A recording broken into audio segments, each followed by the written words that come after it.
Mummy આજે શું બનાવે છે? આજે ગુજરાતી દાળ. એ દાળ કેવી રીતના બનાવવાની? એમાં એક વાટકી તુવેરની દાળ લેવાની, હા પછી એને ધોઈ કાઢવાની, હા પછી એક ટામેટું નાખી દેવાનું, હા. એક ચમચી મેથીના દાણા નાખી દેવાના, હા સહેજ હળદર નાખી દેવાની, હા પછી એક ગ્લાસ પાણી લઈ દેવાનું હા. અને 3 સીટી પાડી દેવાની. બરાબર. ને હવે તું શું કરે છે? પછી એને ધીરા ગેસ પર મૂકી દેવાનું. હા એક ચમચી લીલું મરચું નાખવાનું, હા અડધી ચમચી હળદર નાખવાની,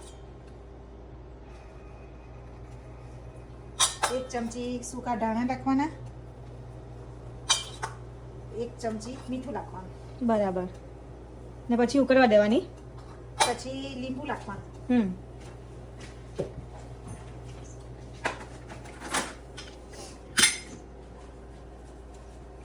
અડધું લીંબુ એક લીંબુ નાખવાનું.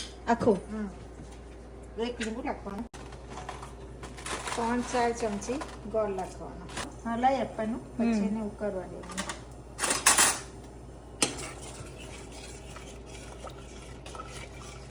આપણે એ ઉકળે એટલે આપણે બીજી સાઈડ વઘાર મૂકી દઈએ. ઓકે. આપણે વઘાર કરી દેવાનો. હા તેમાં 3 ચમચી 3 પડી તેલ તેલ. મૂકી દેવાનું.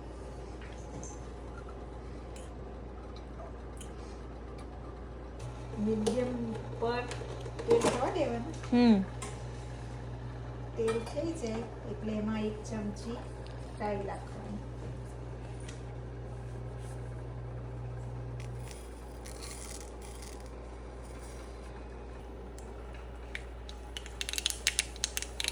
પછી આપણે અડધી ચમચી જીરું નાખવાનું, અડધી ચમચી હળદર નાખવાની, 1 ચમચી કાશ્મીરી, 1-1.5 ચમચી કાશ્મીરી લાલ મરચું નાખવાનું, 2-4 લીમડીના પાન નાખવાના. એને હલાવીને દાળમાં આપણે રેડી દેવાની. હું આવી રીતે કરું છું, તમે કરો કે નહીં કરો ખબર નહીં, પણ હું આવી રીતે પાછી લઈ લઉં છું વઘાર. આ આપણી ગુજરાતી દાળ બની ગઈ, તૈયાર થઈ ગઈ. પછી આપણી આ ગુજરાતી દાળ તૈયાર. આપણી ગુજરાતી દાળ તૈયાર. સરસ લાગે છે મમ્મી.